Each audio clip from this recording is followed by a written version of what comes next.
Hello class 9 and 10। जैसे कि साल के शुरुआत में तुम लोग को बोला गया था कि कुछ कुछ चैप्टर्स क्लास 9 और 10 का कंबाइन होगा।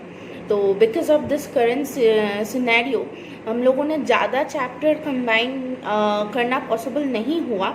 बट जो लाइफ साइंस में पॉसिबल है, what we are going to do is, जो क्लास 10 का बुक है, बुक का जो चैप्टर नंबर 5 है, environment, its resources and their conservation.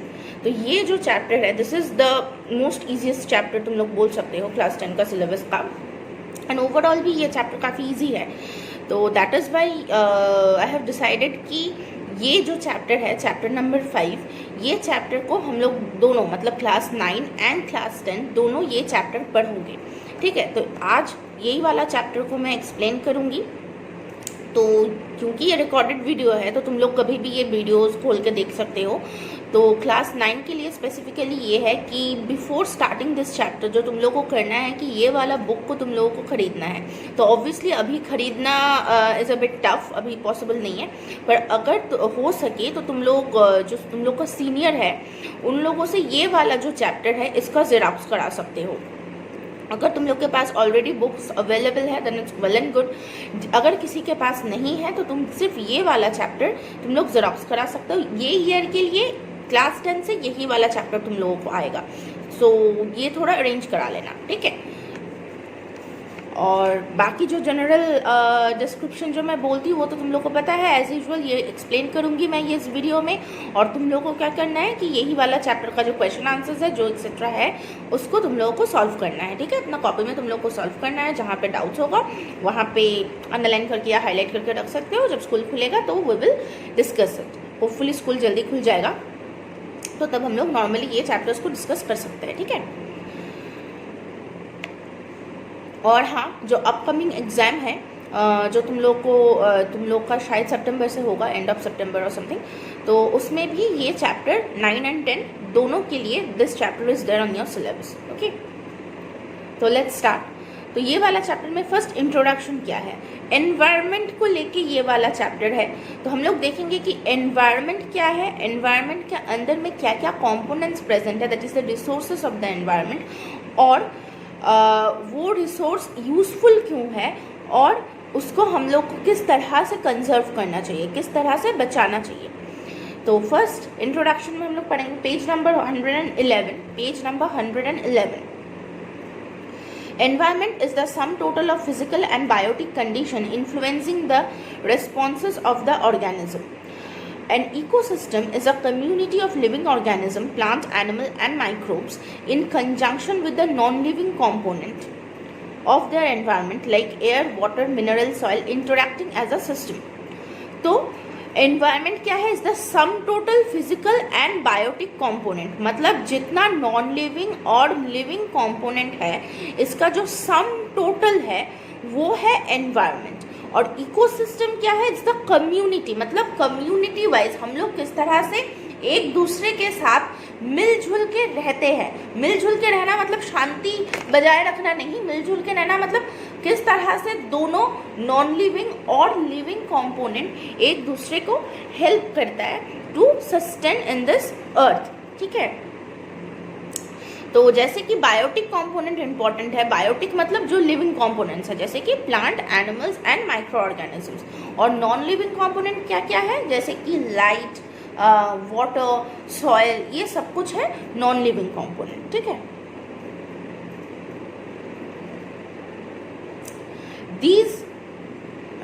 these biotic and abiotic component are as linked together through the nutrient cycles on the and energy flows। तो कुछ nutrient cycle, मतलब nutrient cycle, इसको ये खाता है, पेड़ को हम लोग खाते हैं, फिर छोटा जानवर को कुछ बड़ा जानवर खाता है। इस तरह से तुम लोगों ने फूड चेन और फूड साइकिल पढ़े हो। तो यही वाला जो इतना सारा कंपोनेंट है, these are linked with each other through the help of food chain and energy flow.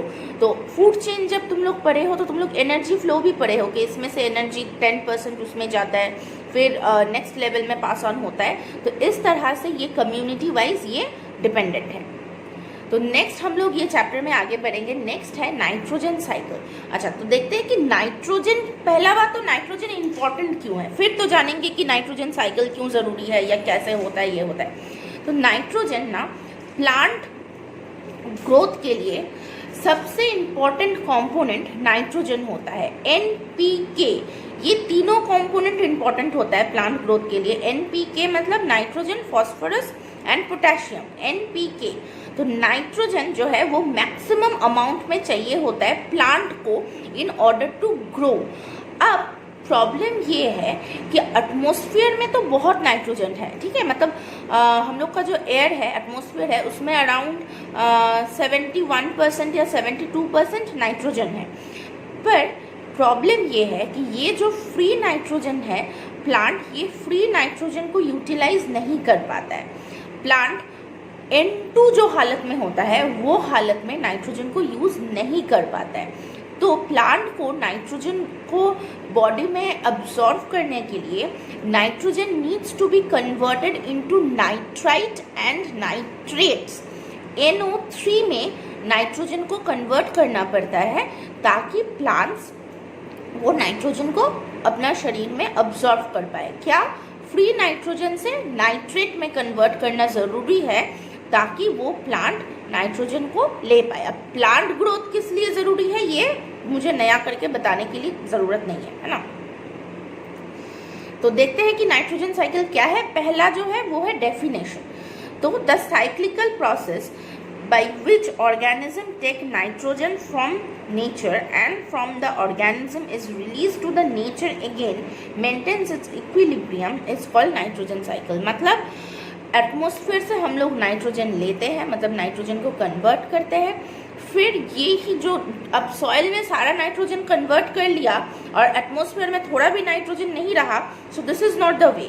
तो किस तरह से एटमॉस्फेयर से सॉइल में नाइट्रोजन कन्वर्ट होता है, फिर से सॉइल से नाइट्रोजन में गो बैक करता है, मतलब जितना ज़रूरी है, जितना नहीं है, जो भी है उसको फिर से एटमॉस्फेयर में रिटर्न बैक कराना, दिस इज़ नेसेसरी।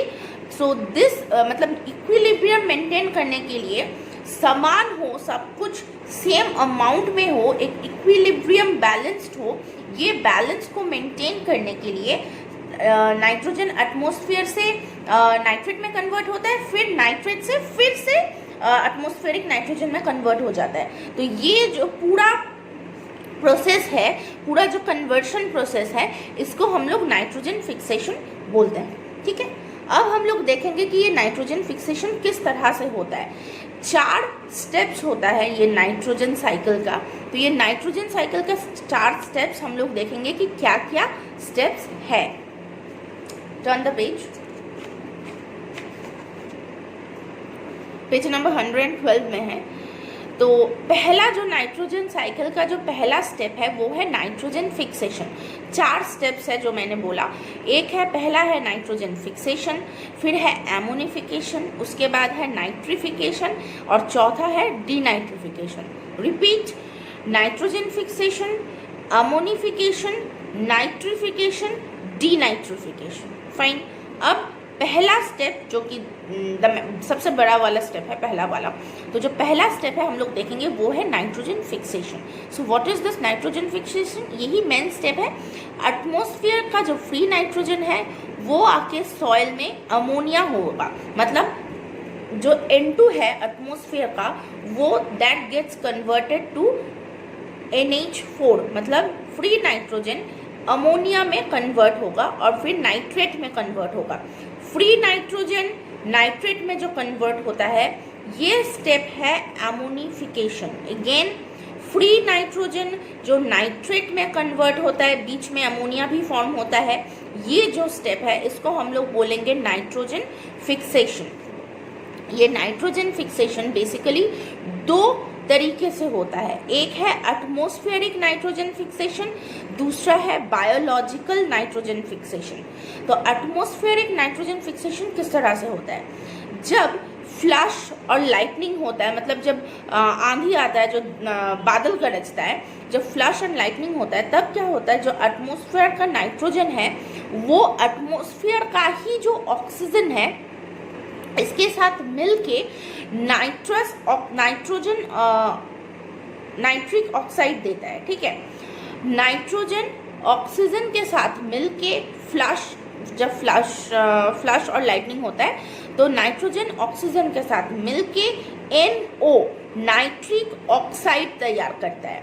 यही नाइट्रिक ऑक्साइड फिर से ऑक्सीडाइज्ड ऑक्सीजन के साथ मिलके नाइट्रोजन डाइऑक्साइड प्रोड्यूस करता है। तो फर्स्ट नाइट्रोजन प्लस ऑक्सीजन देता है NO, फिर नाइट्रिक ऑक्साइड फिर से और ऑक्सीजन ऑक्सीडाइज्ड ऑक्सीजन के साथ मिलके देता है नाइट्रोजन डाइऑक्साइड। ओके, ये नाइट्रोजन डाइऑक्साइड फिर जब रेन होता है, नाइट्रोजन डाइऑक्साइड रेन वाटर के साथ मिलके, मतलब वाटर के साथ मिलके देता है nitrous acid and nitric acid. क्या?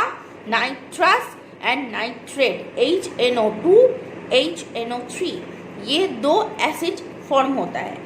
फिर जो नाइट्रिक एसिड है, ये जो डिफरेंट मेटालिक सॉल्ट हम लोग का सॉइल में काफ़ी सारा मिनरल्स डिसॉल्व होता है, तो उसमें से मेटालिक सॉल्ट भी एक कंपोनेंट है जो सॉइल में पाया जाता है। तो यही जो नाइट्रिक एसिड जो एसिड रेन जैसा हुआ, तो यही जो नाइट्रिक एसिड है वो सॉइल में जो मिनरल सॉल्ट है जैसे कि कैल्शियम कार्बोनेट या ऐसा कुछ, इसके साथ मिलके कैल्शियम नाइट्रेट, कार्बन डाइऑक्साइड और वाटर रिलीज करता है। Calcium nitrate, carbon dioxide and water. अब देखोगे कैल्शियम नाइट्रेट फॉर्म हो गया, तो कैल्शियम नाइट्रेट में नाइट्रेट प्रेजेंट है, राइट। यही वाला नाइट्रेट को सॉइल से प्लांट डायरेक्टली अब्सॉर्ब कर पाता है। तो यहाँ पे जो पेज नंबर 112 है, पेज नंबर 112 में जो 4 इक्वेशन दिया हुआ है, ये 4 इक्वेशन इज वेरी इंपॉर्टेंट। ये 4 इक्वेशन को अगर तुम लोग प्रॉपरली लर्न कर पाओ तो एटमॉस्फेरिक नाइट्रोजन फिक्सेशन अलग से याद करने का जरूरत नहीं पड़ेगा। तो सिर्फ देखना है कि स्टेजेस क्या क्या है। नाइट्रोजन के साथ पहले ऑक्सीजन मिलता है ड्यूरिंग लाइटनिंग एंड थंडर, उसके टाइम पे वो NO रिलीज करता है। NO फिर से ऑक्सीजन के साथ मिलकर नाइट्रोजन डाइऑक्साइड प्रोड्यूस करता है। नाइट्रोजन डाइऑक्साइड रेन वाटर के साथ मिलकर nitrous acid and nitric acid तैयार करता है।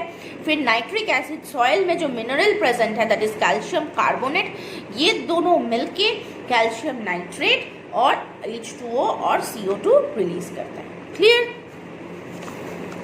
तो ये गया नाइट्रोजन फिक्सेशन का, एटमॉस्फेरिक नाइट्रोजन फिक्सेशन। अब हम लोग देखेंगे what is biological nitrogen fixation. Biological nitrogen fixation क्या है? The process by which microbes of the soil fixes atmospheric nitrogen through a process of nitrogen fixation and converts them into nitrogenous compound ammonia is called biological nitrogen fixation। तो देखो यहाँ पे क्या हो रहा है, बायोलॉजिकल नाइट्रोजन फिक्सेशन कौन करता है? बैक्टीरिया जो सॉइल में प्रेजेंट होता है वो बायोलॉजिकल नाइट्रोजन फिक्सेशन करता है, मतलब एटमॉस्फेयर से फ्री नाइट्रोजन लेके अमोनिया और नाइट्रेट में कन्वर्ट करता है, ठीक है। अब ये जो बैक्टीरिया प्रेजेंट है सॉइल में, ये there are 2 kinds of bacteria present in the soil. एक है free living nitrogen bacteria, free living bacteria, और एक है symbiotic bacteria. Free living bacteria क्या करता है? अकेले नाइट्रोजन को अमोनिया या तो नाइट्रेट में कन्वर्ट कर देता है। सिम्बायोटिक बैक्टीरिया क्या करता है? कुछ सिम्बायोटिक बैक्टीरिया जैसे कि राइजोबियम, जो लेग्यूमिनस प्लांट होता है ना, दाल का पेड़ मतलब दाल मतलब पल्सेस, जो दाल हम लोग खाते हैं, चना दाल, ये सब कुछ जो दाल हम लोग खाते हैं, इसका जो पेड़ है इसका रूट्स में नोड्यूल्स प्रेजेंट होता है, छोटा छोटा करके पोर्स, मतलब नोड्यूल्स इज थोड़ा स्वेलन बॉल जैसा होता है, छोटा छोटा।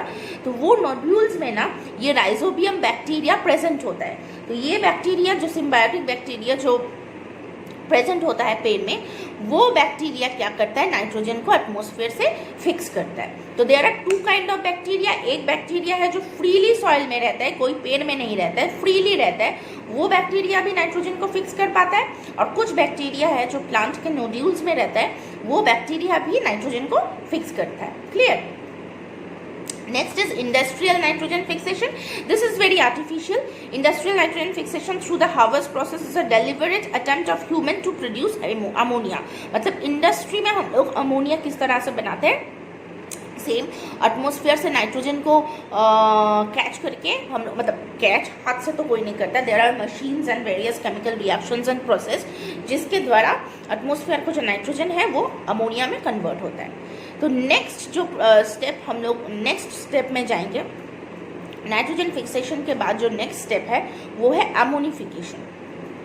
Plant take nitrogen from the soil by absorption through their roots in the form of either nitrate ions or ammonium ions. All nitrogen obtained from the animals can be tracked back in the eating of plants at some stage of the food chain. तो ammonification basically क्या है? Plant can absorb nitrate और ammonium ion from the soil. तो ये होता क्या है ammonification, ये क्लियरली नहीं दिया हुआ है। अमोनिफिकेशन क्या है? वो जो एटमॉस्फेरिक नाइट्रोजन है, मतलब N2 को अमोनिया में कन्वर्ट होना, इसको हम लोग बोलेंगे ammonification. What is ammonification? Ammonia मतलब नाइट्रोजन को अमोनिया में कन्वर्ट होना, इसको हम लोग बोलेंगे अमोनिफिकेशन। हम लोग अगर कुछ खाना खाते हैं और अमोनिया शरीर के अंदर में घुसता है तो वो वेरियस बायोलॉजिकल टेस्ट के द्वारा पहचाना जा सकता है, ट्रेस किया जा सकता है।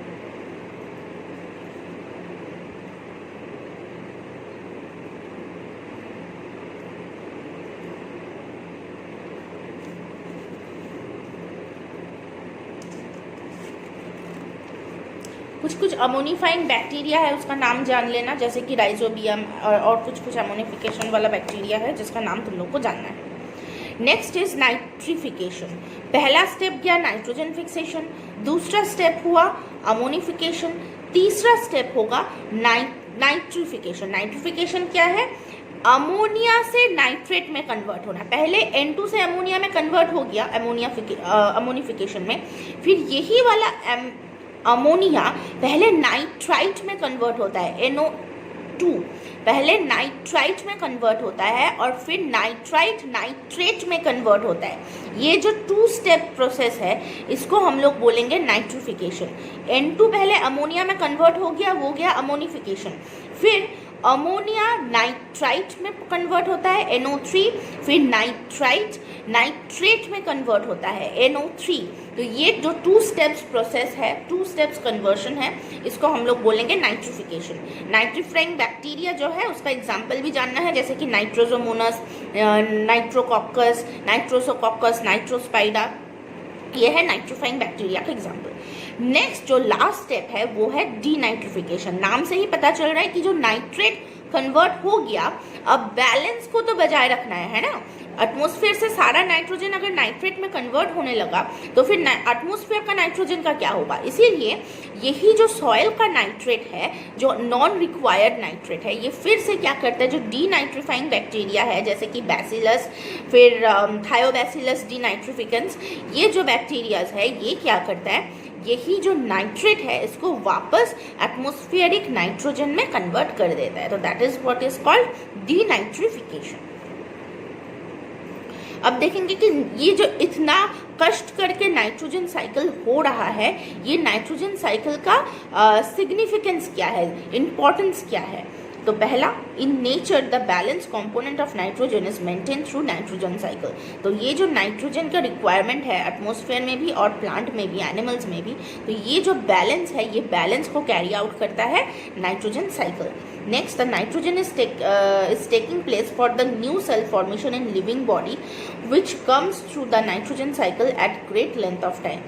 जो जैसे कि हम लोग का शरीर में भी ना जो सेल फॉर्मेशन होता है, इसमें प्रोटीन चाहिए होता है, राइट।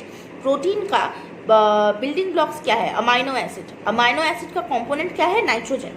तो ये नाइट्रोजन जो ह्यूमन शरीर में भी मतलब ह्यूमन शरीर या एनिमल्स में भी ज़रूरी है, इसमें भी नाइट्रोजन साइकिल बहुत हेल्प करता है। And next is, it is an essential component of all the cell unit of life which is made up of protein, hence life cannot exist without nitrogen। तो सेल्स को भी nitrogen चाहिए होता है, तो यहीं से पता चल रहा है कि हम लोग विदाउट नाइट्रोजन लाइफ सस्टेन नहीं कर पाता है। तो ये नाइट्रोजन बैलेंस को प्रॉपरली मेंटेन करने के लिए nitrogen cycle is very very very important. Next there is a paragraph जो कि है ह्यूमन एक्टिविटीज़ और नाइट्रोजन साइकिल। ह्यूमन एक्टिविटीज़ की वजह से ये नाइट्रोजन साइकिल किस तरह से अफेक्टेड होता है, चलो हम लोग वो देखते हैं। Atmospheric nitrogen inputs mainly include oxides of nitrogen, ammonia, nitrous oxide from the aquatic and terrestrial ecosystem, and NOx from fossil fuels, biomass combustion, fertilizer application has increased microbial nitrification and denitrification. Both the process naturally leak nitric oxide, nitrous oxide to the atmosphere of particular concern, which has an average atmospheric lifetime of 114 to 120 years and is 300 times more effective than CO2 as a greenhouse gas. The increased amount of N2O and other oxide nitrogen may cause air pollution. तो क्या हो रहा है, various uses of fertiliser, फिर combustion, fuels, इसकी वजह से क्या हो रहा है ना, नाइट्रोजन ऑक्साइड्स जो है वो काफ़ी ज़्यादा रिलीज़ हो जा रहा है एटमॉस्फेयर में. अब नाइट्रोजन ऑक्साइड जब ज़्यादा रिलीज़ होता है तो ऑब्वियसली नाइट्रिफिकेशन एंड डीनाइट्रिफिकेशन भी ज़्यादा होगा. जितना ज़्यादा कॉम्पोनेंट होगा उतना ज़्यादा ये बैक्टीरियाज प्लांट्स कन्वर्ट करेगा. तो इसकी वजह से क्या हो रहा है, ये जो नाइट्रिक ऑक्साइड है, नाइट्रोजन डाइऑक्साइड है और नाइट्रिक ऑक्साइड है, ये ना ग्रीन हाउस गैस के हिसाब से काम करता है. बहुत ज़्यादा अफेक्टिव है, मतलब CO2 से भी ज़्यादा खतरनाक है ये ऑक्साइड्स. ग्रीन हाउस गैस क्या करता है, अर्थ का जो टेम्परेचर है उसको धीरे धीरे बढ़ाने में हेल्प करता है, हेंस उसके वजह से ग्लोबल वार्मिंग होता है. ठीक है, तो और एयर पोल्यूशन में भी, मतलब एयर पोल्यूशन को भी इंक्रीज करता है. Next, due to nitrogen enrichment, the soil acidification being increased and changes the mycorrhizal community has allowed stress tolerant species to outcompete sensitive species. ये काफ़ी important thing है. क्या हो रहा है, नाइट्रोजन एनरिचमेंट क्योंकि ज़्यादा हो जा रहा है तो सॉइल में ना सॉइल एसिडिफिकेशन बहुत, मतलब सॉइल का जो एसिडिक pH है, सॉइल का pH जो है वो एसिडिक हो जा रहा है. उसके वजह से क्या हो रहा है, हम लोग का सॉइल में ना एक माइक्रोडाइजा होता है. Mycorrhiza is kind of a fungus.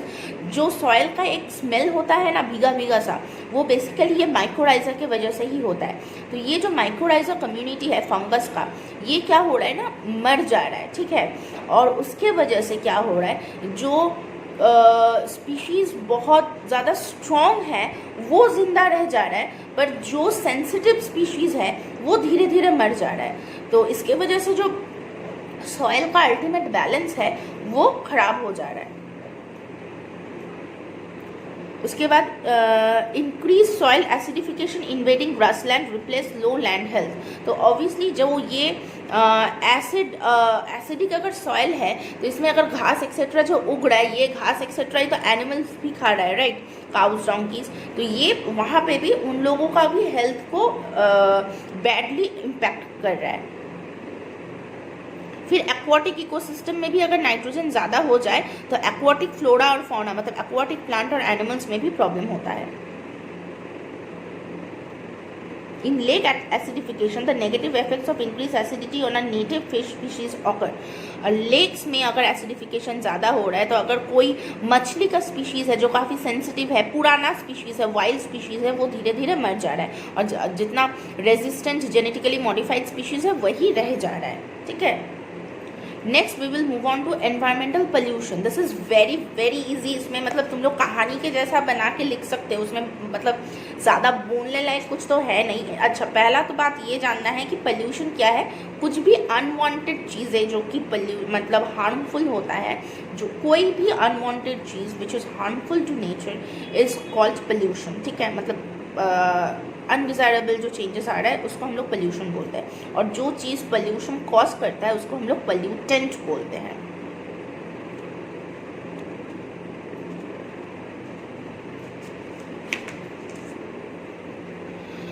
Types of pollution देखेंगे कि कितना टाइप का पोल्यूशन है. एक पहला बात तो है एयर पोल्यूशन. यहाँ पे तुम लोग जो टेबल दिया हुआ है पेज नंबर 116 में, वो तुम लोग टेबल अच्छा से पढ़ोगे. 116, 117 ये पढ़ोगे तो ये मतलब ऑलमोस्ट जो टेबल में ही है वही तुम लोग को पढ़ना है. ठीक है, तो इसमें तुम लोग देखोगे एयर पोल्यूशन है. एयर पोल्यूशन में कौन कौन सा गैस अफेक्टेड है. ग्रीन हाउस गैस है CO2, NO2, CH4 मतलब मीथेन.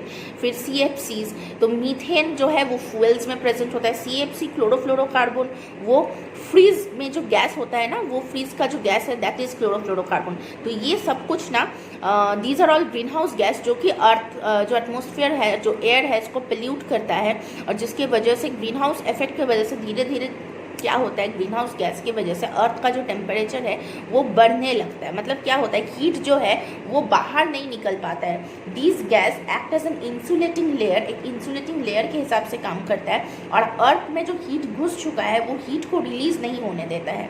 तो इसके वजह से जो अर्थ का नॉर्मल टेम्परेचर है वो धीरे धीरे राइज हो रहा है, और यही टेम्परेचर राइज की वजह से जो ग्लेशियर्स है, जो स्नो कैप्ड माउंटेन्स है, वहाँ से स्नोज एंड ग्लेशियर्स धीरे धीरे मेल्ट होना स्टार्ट कर रहा है। Already it has started and has reached a very dangerous level. तो उसको हम लोग ग्लोबल वार्मिंग मतलब पूरा जो अर्थ का जो टेम्परेचर राइज होना, इसको हम लोग बोल रहे हैं ग्लोबल वार्मिंग। एयर पोल्यूशन की वजह से बहुत कुछ होता है। एक तो है जो अच्छा SPM जो तुम लोग पढ़ोगे, इसका full form suspended particulate matter. Air में कुछ मैटर ऑलरेडी सस्पेंडेड हालत में, मतलब फ्लोटिंग हालत में पाया जाता है, जिसको हम लोग SPM बोलते हैं। एयर पोल्यूशन की वजह से काफ़ी चीज़ें होता है। एक तो हम लोग का बहुत सारा डिजीजेस होता है, जैसे कि lung related disease, asthma, even at higher cases lung cancer and everything. उसके अलावा भी जैसे कि ताजमहल का जो कलर है वो येलोइश हो गया है, राइट? किस वजह से हुआ है? एसिड रेन के वजह से।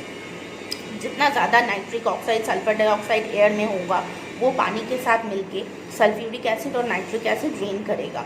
तो वो जब एसिड ड्रेन हो रहा है, उसके वजह से जो मार्बल, मतलब तुम लोग का ताजमहल का जो मार्बल है, विच इज़ लाइक मार्वलस, इतना सुंदर है, वो पूरा येलो हो चुका है, मतलब ऑलमोस्ट ऑल द मार्बल। इसीलिए क्या किया गया है कि ताजमहल का 1 किलोमीटर 2 किलोमीटर रीजन में कोई vehicles are not allowed, because it's a national treasure, international treasure. Next is water pollution. Water pollution किस तरह से होता है? एग्रीकल्चरल रन ऑफ से हम लोग बहुत ज़्यादा फर्टिलाइजर्स यूज़ करते हैं सॉइल में, वही वाला जब पानी होता है तो धो के वाटर में ही जाता है। फिर हम लोग का domestic use, industrial waste, hospitals का वेस्ट, रेडियो एक्टिव वेस्ट, जितना वेस्ट होता है ना, याद रखना सब कुछ जाके पानी में मिलता है, सी वाटर्स में, रिवर वाटर्स में। तो obviously the waters are getting polluted. तो इसके वजह से बहुत ज़्यादा पैथोजेनिक बैक्टीरियाज मतलब जो डिजीज़ कॉजिंग बैक्टीरियाज है वो ज़्यादा हार्मफुल्ली मतलब प्रेजेंट हो रहा है वाटर्स में, और उसके वजह से काफ़ी ज़्यादा डिजीजेज होता है, जैसे कि टाइफॉइड, कॉलेरा, एमीबायोसिस, जियोर्डियासिस। एंड और एक चीज़ होता है जो कि हम लोग बोलते हैं eutrophication. So let's see what is eutrophication. क्या होता है, हम लोग बहुत ज़्यादा डिटर्जेंट एक्सेट्रा यूज़ करते हैं, तो ये डिटर्जेंट फिर इंडस्ट्री, डोमेस्टिक वेस्ट क्या हो रहा है, तो ये डिटर्जेंट में काफ़ी सारा सल्फेट और नाइट्रेट प्रेजेंट होता है। तो इसके वजह से ये जब कोई पॉन्ड में या वाटर बॉडी में, यूजुअली ये यूट्रोफिकेशन क्लोज्ड वाटर बॉडीज़ में होता है, जैसे कि पॉन्ड, लेक, इस तरह से, नॉट इन रिवर्स और सीज। तो क्या होता है, ये पॉन्ड में जाके ना ये सल्फेट और नाइट्रेट मिलता है, मतलब खुलना शुरू करता है। इसके वजह से क्या हो रहा है, ये नाइट्रेट क्या करता है, तुम लोग को पता है, प्लांट ग्रोथ में हेल्प करता है, एम आई राइट? तो ये नाइट्रेट और सल्फेट क्योंकि बढ़ जा रहा है, उसकी वजह से क्या हो रहा है, जो एल्जे है ना पॉन्ड में, जो छोटा छोटा ग्रीन कलर का जो प्लांट होता है, एकदम छोटा छोटा ग्रीन कलर का, वो क्या करता है, वो एल्जे बहुत ज़्यादा ग्रो करने लगता है, क्योंकि उसको बहुत ज़्यादा खाना मिल रहा है नाइट्रोजन और सल्फेट के माध्यम से, सोर्स से। तो क्या हो रहा है कि ये एल्जे बहुत ज़्यादा ग्रो करने लगता है। फिर क्या होता है, ये जो मास प्रोडक्शन ऑफ एल्जे है, इसको हम लोग एल्गल ब्लूम बोलते हैं, पूरा हरा हो जाना, पूरा एक पॉन्ड हरा हो जाना। जो अभी तुम लोग बरसात में बहुत ज़्यादा देखते हो कि पॉन्ड एकदम हरा हो चुका है, पूरा मतलब साफ पानी था, but that has been covered with algae and green plants. तो उसके वजह से क्या हो रहा है, क्योंकि सरफेस में एकदम प्लांट का ग्रोथ हो जा रहा है, नीचे का जो क्या हो रहा है, तो प्लांट ग्रोथ के वजह से नाइट्रोजन जिस तरह से चाहिए, अब प्लांट क्या करेगा, वाटर में जो ऑक्सीजन डिजॉल्व है वो ऑक्सीजन को प्लांट लेना स्टार्ट कर देगा इन ऑर्डर टू ग्रो। अब क्या हो रहा है, तो पानी में ऑक्सीजन डेफिशिएंसी हो जा रहा है, ऑक्सीजन एकदम कम हो जा रहा है पानी का, और पानी में जो पहले से कीड़ा मतलब फिश, फिर जो एक्वाटिक एनिमल्स पानी में जो प्रेजेंट है, वो लोग को ऑक्सीजन नहीं मिल रहा है, पानी का ऑक्सीजन नहीं मिल रहा है, और ऊपर में भी आके सांस लेगा उसका भी प्रोविज़न नहीं है, क्योंकि ऊपर में तुम्हारा पूरा एल्जे ग्रो कर चुका है। तो नीचे से जो फिश है वो लोग क्या हो रहा है, ऑक्सीजन डेफिशिएंसी की वजह से मर जा रहा है। तो दिस इज कॉल्ड यूट्रोफिकेशन। मतलब पहले एल्गल ब्लूम होना, ज़्यादा नाइट्रेट और सल्फर की वजह से बहुत ज़्यादा एल्जे ग्रो करना, उसके बाद पानी में ऑक्सीजन डेफिशिएंसी होना, पानी का क्वालिटी एकदम ख़राब हो जाना, और फिशेस और एक्सेट्रा का डेथ हो जाना। This overall process is called eutrophication. ये आता है, बहुत आता है एग्जाम में। एक्चुअली ये पोल्यूशन जो चैप्टर है ये काफ़ी इजी है, तुम लोग स्टोरी के हिसाब से लिख सकते हो, पर obviously question answers, long question answers exam में आता है, बोर्ड एग्जाम्स में आता है। Next we will move on to soil pollution. Soil pollution भी सेम ही है, हम लोग का घर से, वेरियस इंडस्ट्री से, हॉस्पिटल से, रेडियो एक्टिव जो इंडस्ट्री है वहाँ पे जाके सॉइल में ये वेरियस केमिकल्स और फर्टिलाइजर्स जाके मिलता है। इसके वजह से क्या होता है, ह्यूमन में कॉन्टामिनेटेड सॉइल अगर क्या होगा, उसमें से बहुत सारा बैक्टीरिया जैसे कि टिटेनस एक्सेट्रा होने का चांसेस ज़्यादा होता है। फिर वही वाला सॉइल में हम लोग प्लांट उगा रहे हैं और उसी को खा रहे हैं, तो ऑब्वियसली वो इफेक्ट तो शरीर में ही आएगा। फिर बायोलॉजिकल मैग्निफिकेशन, बहुत ज़्यादा माइक्रो ऑर्गेनिज्म सॉइल्स में ग्रो करना स्टार्ट कर देता है। और next is noise pollution. Noise pollution क्या है, साउंड, मतलब हारमोनियस साउंड नहीं, नॉइज इज जो आवाज़ कान को अच्छा न लगे। कोई भी साउंड अगर कान को अच्छा ना लगे उसको हम लोग साउंड नहीं बोलते, नॉइज बोलते हैं, जो तुम लोग स्कूल में करते हो कभी कभी। तो वही नॉइज पोल्यूशन क्या करता है, अगर बहुत ज़्यादा नॉइज़ आ रहा है जैसे कि व्हीकल से, इंडस्ट्री से, वो ना काफ़ी सारा ह्यूमन में डिजीज़ क्रिएट करता है। हियरिंग लॉस, मेंटल डिसबैलेंस, मतलब इक्विलिब्रियम, मतलब बैलेंस का डेफिशिएंसी हो जाना, इस तरह से क्रिएट करता है, ठीक है। फिर स्ट्रेस, हाइपरटेंशन, ये सब कुछ होता है नॉइज़ पोल्यूशन की वजह से। और एनिमल्स में क्या होता है, noise pollution damages the nervous system of the animal. सोच सकते हो पूरा नर्वस सिस्टम को खराब कर सकता है। Animal lose control of their mind, high frequency sound becomes disturbing to animal and their normal activities hampered. Noise can have a detrimental effect on wild animals, especially in relation to reproduction and navigation. तो wild animals मतलब कोई भी noise क्या करता है, जो normal lifestyle है उसको हैम्पर कर देता है, ठीक है, उसको ख़राब कर देता है।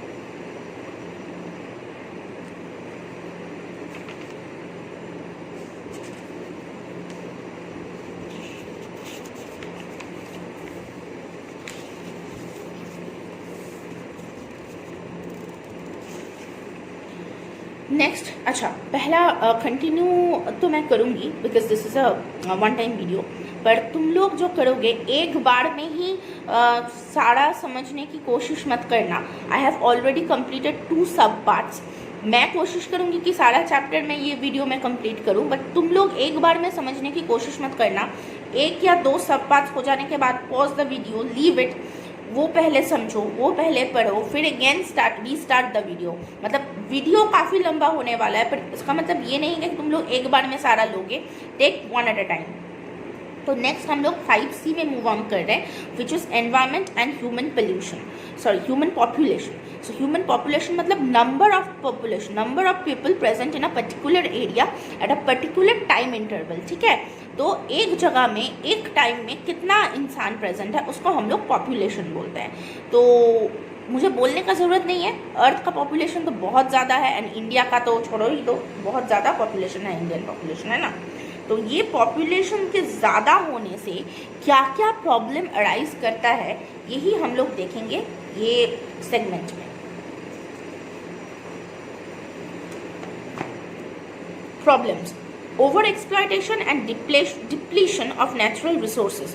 अब देखो, जो नेचुरल रिसोर्सेज है जैसे कि ऑयल, पेट्रोलियम, फिर फूड, ये जो चीज़ें हैं, ये सब कुछ तो एक लिमिटेड अमाउंट में ही है ना।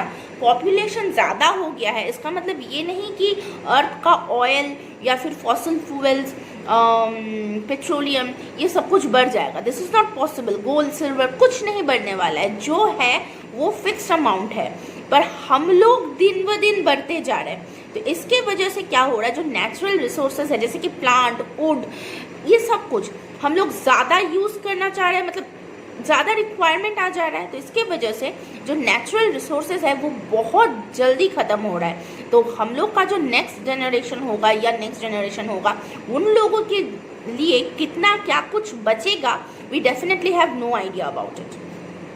Next, deforestation and loss of ecosystem. क्योंकि ज़्यादा पॉपुलेशन है, तो जितना ज़्यादा पॉपुलेशन होगा इंसान को रहने के लिए जगह भी चाहिए होगा, और जगह भी तो लिमिटेड ही है। तो वो जगह जहाँ पे फॉरेस्ट है या फिर मतलब प्लांट पौधा है, ये सब है। इंसान क्या कर रहा है, वही प्लांट पौधा वो फॉरेस्ट को काट के वहाँ पे रहना स्टार्ट कर रहा है। इसके वजह से क्या हो रहा है, जितना ज़्यादा प्लांट हम लोग काटेंगे तो तुम लोग को पता है कि डिफॉरेस्टेशन का क्या क्या डिसएडवांटेजेस होता है। Next, shrinking of agricultural land. अब जो लैंड पे हम लोग फार्मिंग कर रहे हैं, इंसान क्योंकि ज़्यादा हो जा रहा है, वो फार्मिंग लैंड में भी इंसान धीरे धीरे रहना स्टार्ट कर रहा है। तो यहाँ पे क्या होगा, फार्मिंग कम होगा, फूड कम प्रोड्यूस होगा, पर इंसान ज़्यादा है रहने के लिए, तो वो फार्मिंग लैंड भी गया, इंसान भी बढ़ रहा है, और खाने का जो सोर्स है वो भी धीरे धीरे घट जा रहा है। Shortage of fresh water. अब बोलो कि मैम मतलब अर्थ में तो 3/4 मतलब 75% वाटर ही है, तो प्रॉब्लम क्या है, वाटर है but these are all saline water, मतलब नमक वाला पानी, नमकीन पानी। जो फ्रेश वाटर है ना, that is only 1% of the total water present in the earth. समझ रहे हो, जो टोटल वाटर प्रेजेंट है उसका सिर्फ 1 या 2% होता है फ्रेश वाटर, जो पानी पीने लायक है, काफ़ी कम। समझ में आ रहा है। तो अगर ह्यूमन पॉपुलेशन ज़्यादा होता रहा तो ऑब्वियसली ये पीने का पानी में भी शॉर्टेज आ जा रहा है, जो चेन्नई में कुछ दिन पहले हुआ था, there was no water. Air and water pollution, human activities की वजह से ही एयर एंड वाटर पोल्यूशन सबसे ज़्यादा होता है।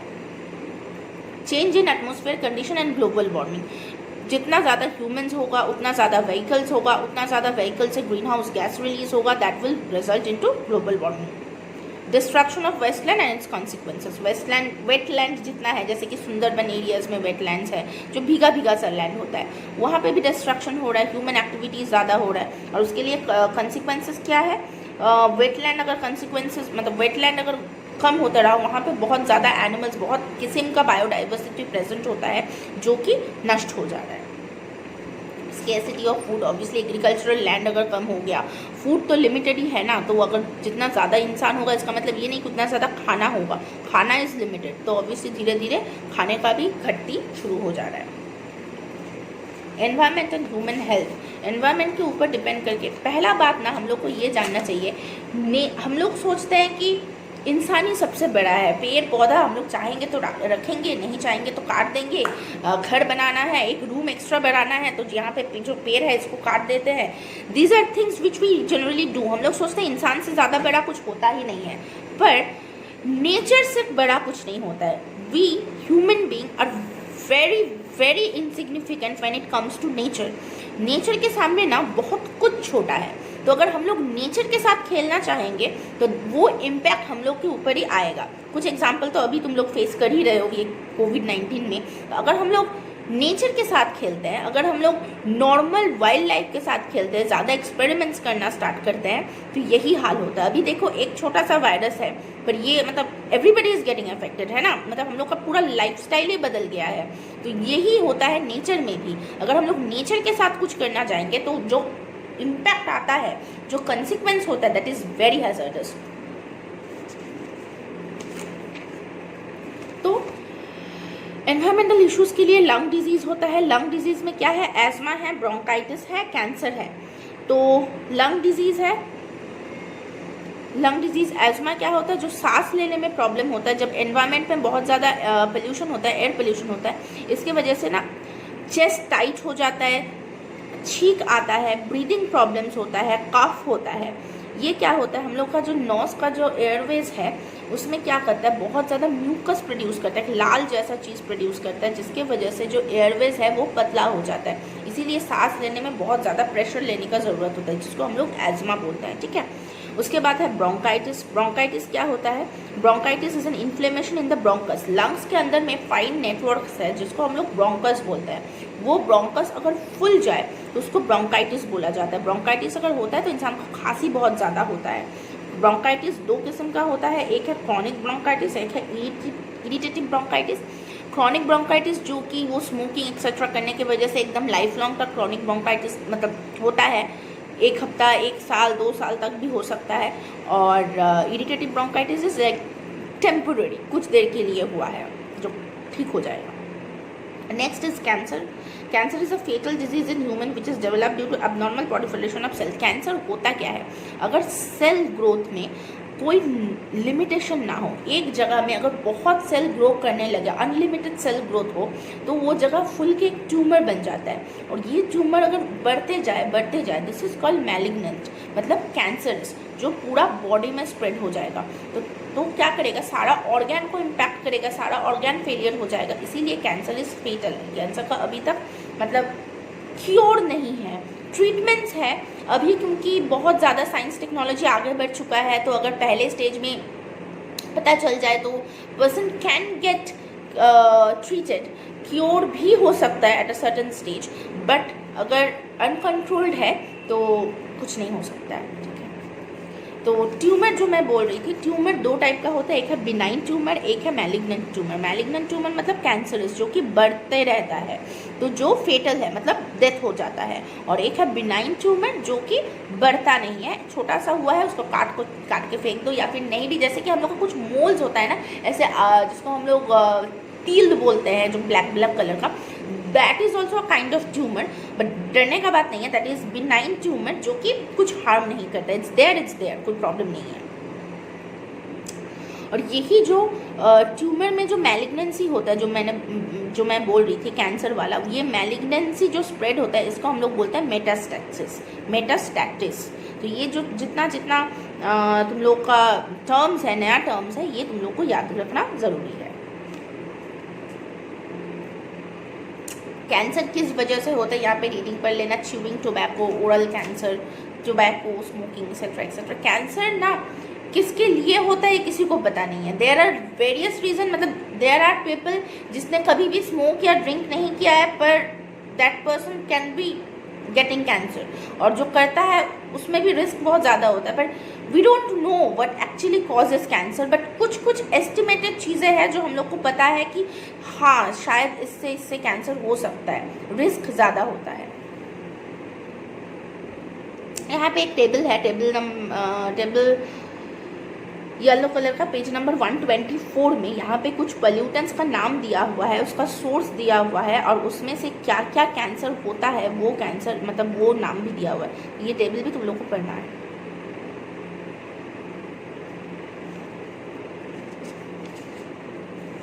Next is biodiversity. बायोडाइवर्सिटी में क्या है ना, मुझे यहाँ पे कुछ एक्सप्लेन नहीं करना है। दिस इज बेसिकली बायोडाइवर्सिटी मतलब नंबर ऑफ इंडिविजुअल, जो मतलब कितना ज़्यादा स्पीशीज़ प्रेजेंट होता है एक पर्टिकुलर जगह में, उसको हम लोग बायोडाइवर्सिटी बोलते हैं। और ये बायोडाइवर्सिटी का क्या क्या इंपॉर्टेंस है, ये सिर्फ तुम लोगों को रीडिंग पढ़ना है। जैसे कि सोर्सेज ऑफ फूड, जितना ज़्यादा किस्म का पेड़ या एनिमल्स रहेगा, उतना ज़्यादा फूड हम लोग को मिलेगा। Sources of drugs and medicine, ज़्यादा दवा वहाँ से मिलता है ज़्यादा प्लांट होने से। Maintenance of the ecological balance, जो पिरामिड तुम लोगों ने पढ़े हो छोटे क्लास में 7 या 8 में, वहाँ पे भी वो अच्छा से मेंटेन होता है। कंट्रोल ऑफ क्लाइमेट, प्लांट ज़्यादा होगा तो वो रेन को अट्रैक्ट करेगा, तो एनवायरमेंटल जो क्लाइमेटिक कंट्रोल है वो अच्छा से करता है। फिर contribution to the economy of the nation, जो कि वुड है।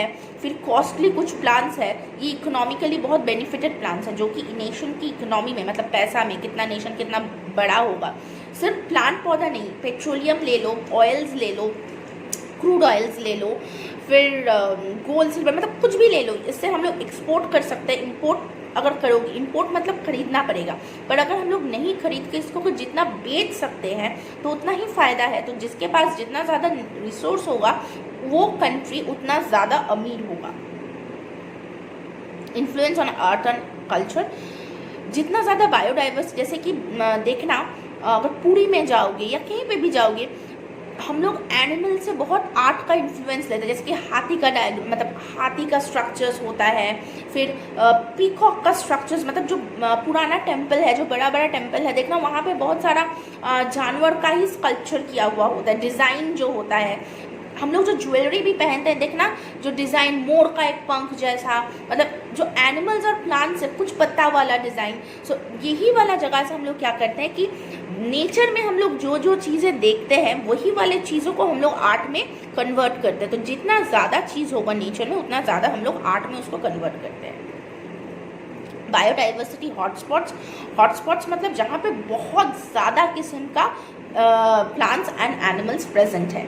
तो एक जगह हॉटस्पॉट होने के लिए क्या क्या चाहिए होता है, वो जगह में 1500 से ज़्यादा स्पीशीज़, 1500 नंबर नहीं, 1500 डिफरेंट काइंड ऑफ स्पीशीज का रहना जरूरी है, और it must lose at best 70% of its primary vegetation. मतलब 1500 से ज़्यादा स्पीशीज़ है और उसका जो वेजिटेशन है वो ऑलमोस्ट 70% ख़राब हो चुका है, तो वो जगह को हम लोग हॉटस्पॉट बोलेंगे और उसको हम लोग प्रॉपर्ली प्रोटेक्ट करते हैं। देयर आर गवर्नमेंट लॉज जो एक हॉटस्पॉट को प्रोटेक्ट करता है। तो एक तो है तुम्हारे पास एक पर्टिकुलर जगह में बहुत ज़्यादा स्पीसीज होना चाहिए and at the same time 70% plantation उसका ख़राब हो चुका है, ऐसा हालत होना चाहिए।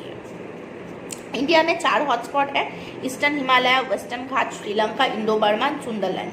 तो ये जो 4 हॉटस्पॉट है इसके बारे में पढ़ोगे कहाँ कहाँ पे है, ये एग्जाम में आता है। लॉस ऑफ बायोडाइवर्सिटी, बायोडाइवर्सिटी किस तरह से लॉस हो रहा है? ऑब्वियसली ह्यूमन इंटरेक्शन, हंटिंग, जानवर को मारना, इलीगली वुड एक्सेट्रा को ले जाना, global warming, pollution, over exploitation, बहुत ज़्यादा यूज़ करना, नेचुरल कैलामिटीज़, ये सब। और एक इम्पॉर्टेंट इफेक्ट है बायोडाइवर्सिटी लॉस का, वो है इंट्रोडक्शन ऑफ एक्जॉटिक स्पीशीज़, जो तुम लोग को समझ में नहीं आएगा, बाकी सब कुछ रीडिंग पढ़ के समझ में आ जाएगा। पर एक्जॉटिक स्पीशीज़ क्या है?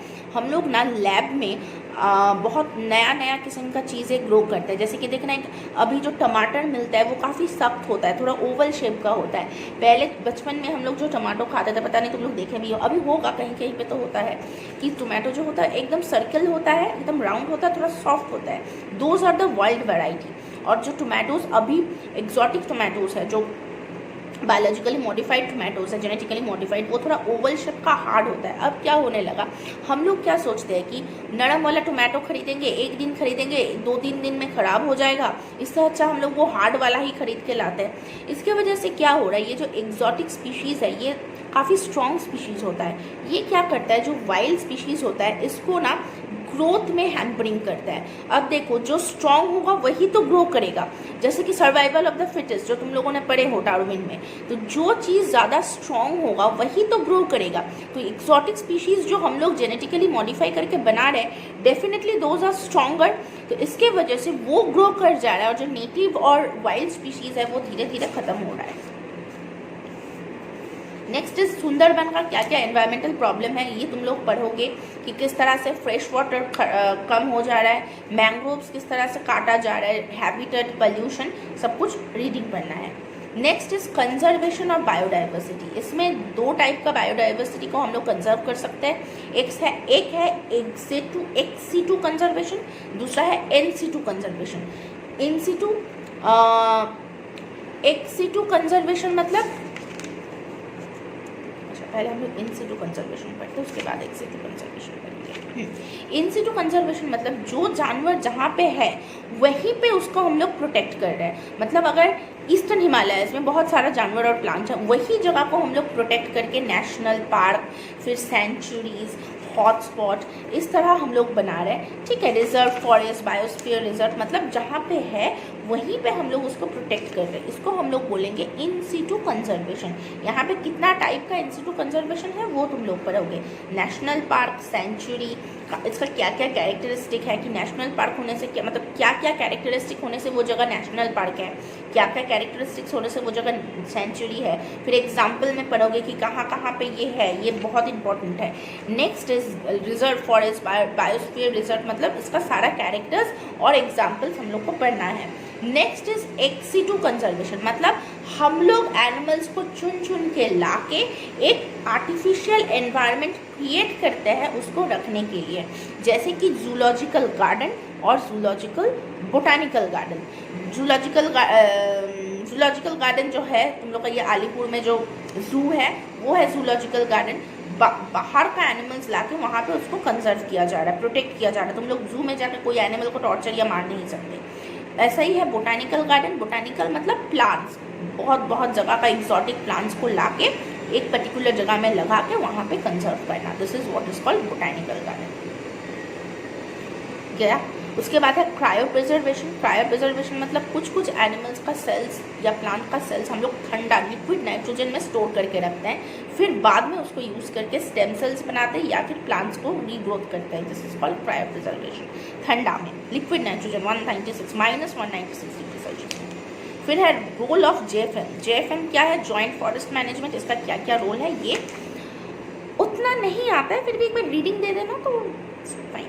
नेक्स्ट जो तुम लोग को रीडिंग देना है वो है कि क्या क्या एंडेंजर्ड स्पीशीज़ इंडिया में हैं, जैसे कि टाइगर को बचाने के लिए जो टाइगर प्रोजेक्ट है वो वाला, फिर है लायन, राइनोसोरस, फिर रेड पांडा। तो ये तुम लोग को ये रीडिंग पढ़ना है, ये एक्सप्लेन करने का कुछ नहीं है, ट्रस्ट मी। रीडिंग करने के बाद अगर कुछ समझ में नहीं आएगा तो प्लीज़ लेट मी नो, पर इसमें मुझे रीडिंग पढ़ाना है, मतलब रीडिंग अगर मैं पढ़ना स्टार्ट करूँ तो ये चैप्टर वोंट गेट कंप्लीटेड। तो ये जस्ट तुम लोग को रीडिंग पढ़ना है कि क्या क्या एनिमल्स है जो एंडेंजर्ड है। एंडेंजर्ड मतलब खत्म होने के कगार पे है, ठीक है। और यहाँ पे एक लिस्ट है, ये वाला चैप्टर पे तो था लिस्ट, पता नहीं, एक लिस्ट मैं दे दूंगी कि एंडेंजर्ड स्पीशीज़ क्या है, रेयर स्पीशीज़ क्या है, वर्नरेबल स्पीशीज़ क्या है, ये सारा स्पीशीज़ है। एंडेंजर्ड मतलब इतना दिमाग में रखो कि जो पहले था और अभी एकदम they are on the verge of getting done finished, तो वो है एंडेंजर्ड स्पीशीज़। तो देखना टाइगर एकदम खत्म होने के कगार पे था, फिर टाइगर प्रोजेक्ट्स वेरियस स्टार्ट हुआ तो अभी टाइगर का नंबर फिर से धीरे धीरे बढ़ रहा है। तो इस तरह से कुछ एनिमल्स है जो एकदम they are getting depleted, they are finished almost. तो उसको बचाने के लिए वेरियस प्रोजेक्ट्स जो है वो वर्ल्ड में या हम लोग कंट्री में स्टार्ट हो रहा है, तो वही वाला हम लोग को पढ़ना है। तो क्या क्या है यहाँ पे? राइनोसोरस है, टाइगर है, लायंस है, क्रोकोडाइल है और रेड पांडा है, ठीक है। That's it, chapter is done. काफ़ी जल्दी मैंने एक्सप्लेन किया। बेसिकली ये चैप्टर ना तुम लोग को रीडिंग ज़्यादा पढ़ना है, तो ये चैप्टर को अच्छा से रीडिंग पढ़ो, take your own good time. This is the last chapter, class 10, I am specifically saying this to you. Last chapter है, अच्छा से रीडिंग पढ़ो, जहाँ पे डाउट्स होगा मार्क करके रखो, हाईलाइट करके रखो, then we will clear it. फिर क्वेश्चन आंसर्स सॉल्व करना तुम लोग स्टार्ट करोगे। और एक चीज़ जो मैं बोल रही हूँ, वीडियो जो है देखो ऑलमोस्ट इट्स 52 मिनट्स का वीडियो है, जो तुम लोग एक बार में कोशिश भी मत करना समझने का। Take time, part by part सोचो समझो, उसके बाद पॉज करना, 2 दिन बाद फिर से वहाँ से शुरू करना। इस तरह से करोगे तो ही ये चैप्टर ख़त्म होना है। It's a unit, it's not even a chapter, ये पूरा एक यूनिट है। तो ये धीरे धीरे करो, ओके। चलो, थैंक यू।